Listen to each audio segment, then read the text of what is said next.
The air was thick with tension as Leo sat on the edge of his cot, staring at the concrete walls that now enclosed him.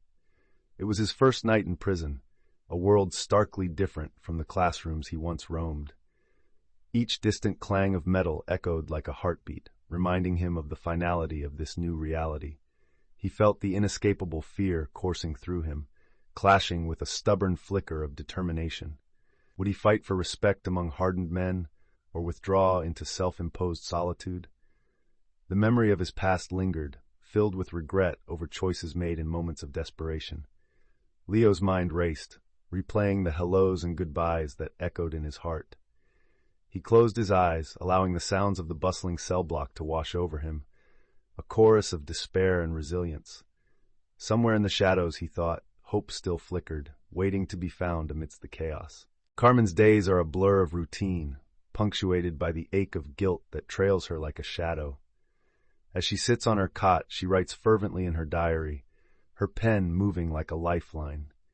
Each entry reveals her longing for the warmth of her children's laughter, the small moments that once defined her existence outside these walls. The prison's fluorescent lights hum overhead, echoing her loneliness, yet in the midst of despair, a sense of community blossoms. Fellow inmates become her surrogate family, sharing whispered secrets and hard-earned laughter, weaving together a tapestry of support. She learns to navigate the complexities of her surrounding, interactions with guards and newfound friendships, moments of humanity that pierce the harshness of incarceration. Despite the weight of her choices, Carmen discovers resilience within, fueling her hope that one day she might find her way back to her children's arms. Jamal often finds solace in the quiet moments spent alone in his cell, his sketchbook a refuge from the harsh realities surrounding him. The scratch of pencil on paper becomes a cathartic release, allowing him to escape into a world where colors are vibrant and emotions unfiltered. As he pens his thoughts, he reflects on his transformation, from a troubled teen whose art was a cry for help to now becoming a mentor for other young inmates seeking guidance. Each stroke tells a story of pain, resilience, and hope. Through whispers of laughter and the faint tapping of paintbrushes, the prison art class blooms into a sanctuary, where creativity unfurls its wings in the bleak confines of incarceration.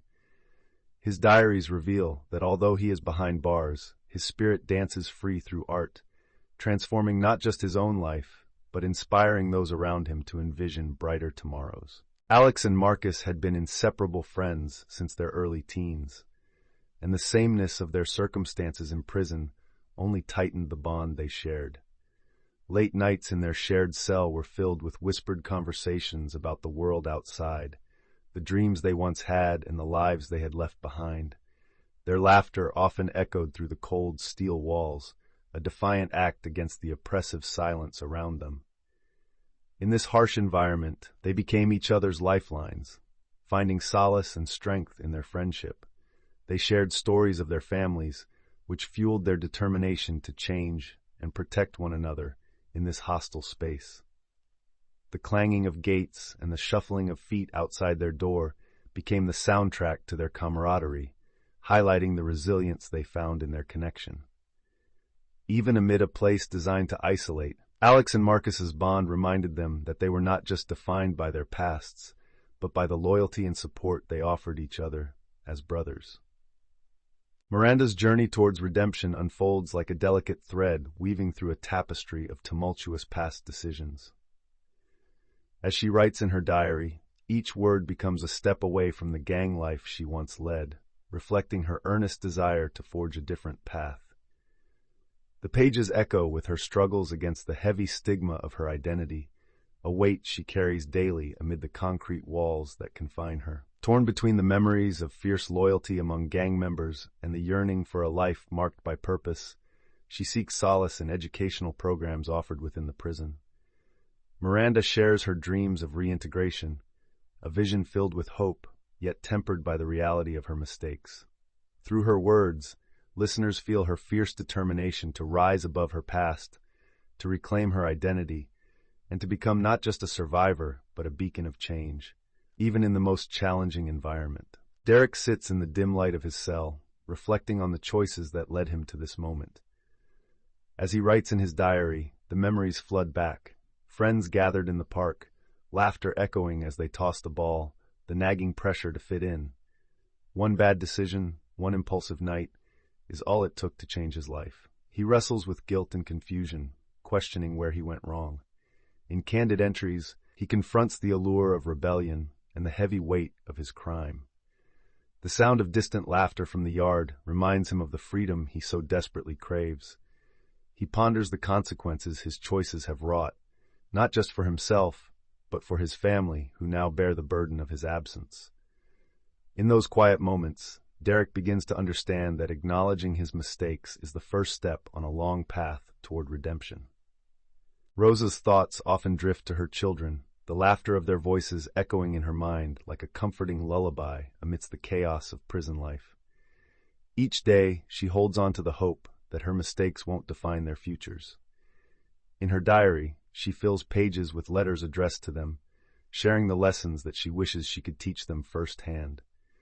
The ache of separation weighs heavily on her as she navigates group therapy sessions and educational programs, using every moment to build a foundation for her eventual return.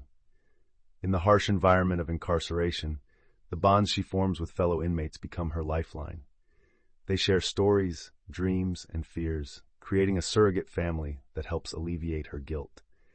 As she listens to their struggles, she learns that resilience blooms in the most unlikely of places. Rosa's journey reflects the strength of love, reminding us that even behind bars, hope can flourish through connection. Kevin sits in his cell, the walls feeling closer each day. The echoes of laughter and anger in the distance serve as a constant reminder of his isolation. His mind is a battleground, wrestling with anxiety and deep-rooted depression, shadows that have lingered long before this place. His diary becomes both his refuge and his torment, filled with raw confessions of nights spent staring at the ceiling, battling the silence that amplifies his struggles. "I am a ghost here," he writes, capturing the essence of his silent suffering. The stigma surrounding mental health often leaves him feeling invisible, misunderstood. Few know the true weight he carries, and the lack of support across these steel bars gnaws at him. Yet amid the darkness, Kevin finds flickers of hope in small moments, a shared glance with a fellow inmate, a kind word from a guard. Through vulnerability, he seeks connection, searching for a path to healing, even in this stark confinement.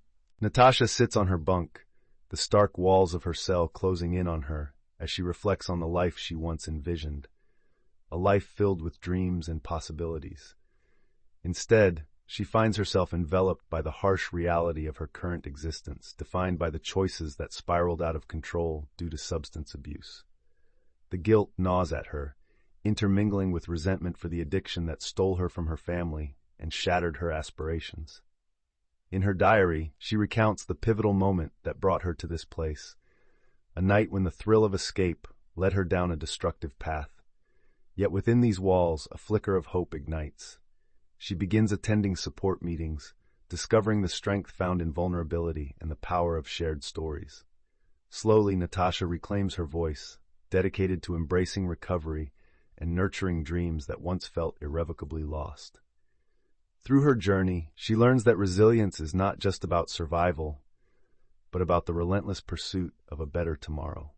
Charles often finds solace in the stillness of his cell, a sanctuary that contrasts sharply with the chaos outside its steel bars. His diary is filled with contemplative thoughts, revealing a layered existence where silence is both a prison and a refuge. While others suffer from the din of daily prison life, Charles embraces the quiet, using it as an opportunity to reflect on his past and analyze the choices that led him here. He writes about the haunting memories of lost opportunities and the weight of regret. Yet, in this solitude, he discovers a profound strength. Each day spent in introspection reshapes his understanding of freedom, not as a physical state, but as a mental construct. Sometimes he sketches thoughts onto paper, creating a visual narrative that speaks where words fail.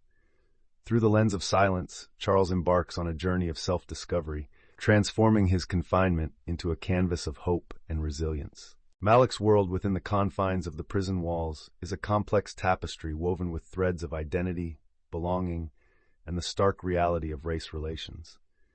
Each day he observes the unspoken hierarchies that emerge among inmates, shaped by the prejudices they carry from the outside world. His diary entries reveal the struggles he faces navigating these turbulent dynamics, highlighting moments of both tension and solidarity. In here, he writes, "The color of our skin can dictate our survival." Yet, amidst this adversity, Malik finds camaraderie with others who share similar experiences, creating a space where they can support one another against the pervasive inequality. Through candid reflections, he explores the duality of pride and vulnerability, wondering if he can ever be seen beyond the color of his skin. His journey underscores a powerful truth. In the harsh environment of prison, connections forged through understanding and shared experience can become a lifeline, fostering hope for a better future. Sophia's journey is one steeped in regret, a constant reminder of the choices that led her to this place. Her diary entries reveal a woman grappling with the aftermath of her crime, the faces of those she hurt haunting her thoughts like shadows in the night. She writes about the heavy burden of remorse, the longing to seek forgiveness, not only from her victims, but from herself. Each day, she wrestles with the weight of her past, reflecting on the fractured relationships left in the wake of her actions. Within the confines of prison walls, Sophia finds a small glimmer of hope through restorative justice programs, where she learns the importance of accountability and healing. She shares her dreams of making amends, longing for the chance to reconnect with those she wronged and build a future rooted in compassion. Redemption, she discovers, begins with facing her truths, one diary entry at a time. Thomas leaned against the cool concrete wall of his cell, the vibrations of distant voices echoing through the block. He had spent years mentoring younger inmates, viewing it as his way of giving back after years of squandering his own potential. "I can't change my past," he wrote in his diary, "but maybe I can steer someone else away from the same mistakes." Every Thursday, he gathered a group of eager faces around the small tables in the rec room. They shared stories of their lives before incarceration, dreams that flickered like candles in the dark. Through discussions about responsibility and the consequences of choices, Thomas transformed their shared pain into a platform for growth. Today, he felt particularly inspired, hoping to motivate them to envision a future beyond prison bars. The weight of leadership felt heavy, but it ignited a spark within him. As the clock chimed, he realized that this was not just about teaching, it was about healing, for both himself and those he sought to guide.